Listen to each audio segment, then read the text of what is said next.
क्या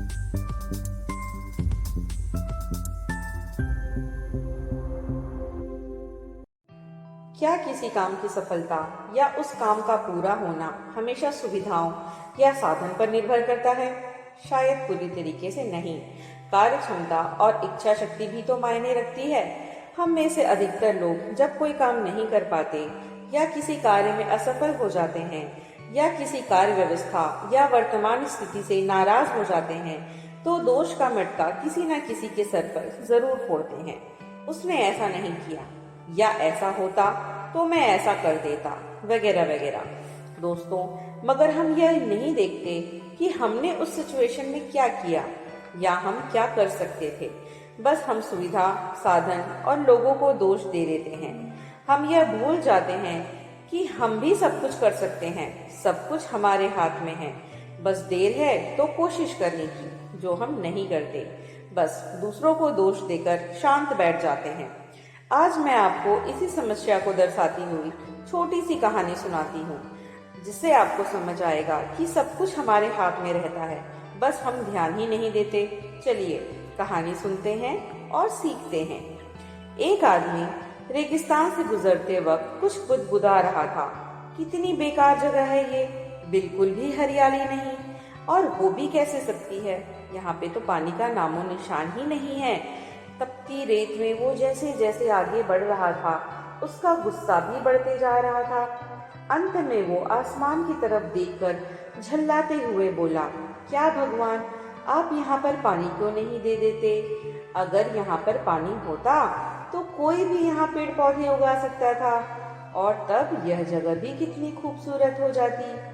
ऐसा बोलकर वह आसमान की तरफ देखता रहा, मानो वह उत्तर की प्रतीक्षा कर रहा हो।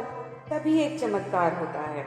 नजर घुमाते ही उसे एक कुआं दिखाई पड़ता है। वह उस इलाके से हमेशा आना जाना करता है, मगर यह कुआं उसने कभी देखा ही नहीं, और कुआं भी ऐसा जो पानी से लबालब है। वह आश्चर्य में पड़ गया और दौड़कर कुएं के पास जा पहुंचा।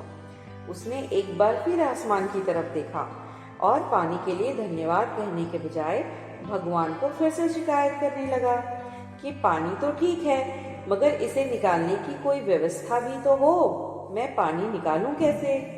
जैसे ही वह पीछे मुड़ा, वहां पर उसे एक रस्सी और बाल्टी रखे मिले। उसे अपनी आंखों पर यकीन नहीं हुआ। वह घबरा गया और फिर आसमान की तरफ देखने लगा और कपकपाते आवाज में फिर से बोला, लेकिन मैं यह पानी ढूंढूंगा कैसे? तभी उसे महसूस हुआ उसे पीछे से कोई छू रहा है। उसने पलटकर देखा तो एक ऊंट पीछे खड़ा था। अब वह आदमी बुरी तरीके से घबरा गया। उसे लगा कि कहीं वह रेगिस्तान को हरा भरा बनाने के काम में फंस न जाए, और इस बार वह आसमान की तरफ देखे बिना तेज कदमों से आगे बढ़ने लगता है। अभी उसने 2-4 कदम ही आगे बढ़ाया था कि उसे एक आवाज सुनाई देती है, मैंने तुम्हें पानी दिया, बाल्टी और रस्सी भी दी, पानी ढोने का साधन भी दिया। अब तुम्हारे पास हर वो चीज है जो तुम्हें रेगिस्तान को हरा भरा बनाने के लिए चाहिए। अब सब कुछ तुम्हारे हाथ में है। आदमी एक क्षण के लिए ठहरा और अगली ही पल वह आगे बढ़ गया, बिना रुके, और चलता गया, और रेगिस्तान कभी हरा भरा नहीं बन पाया। दोस्तों, कई बार हम चीजों को अपने मन मुताबिक ना होने पर दूसरों को दोष दे देते हैं।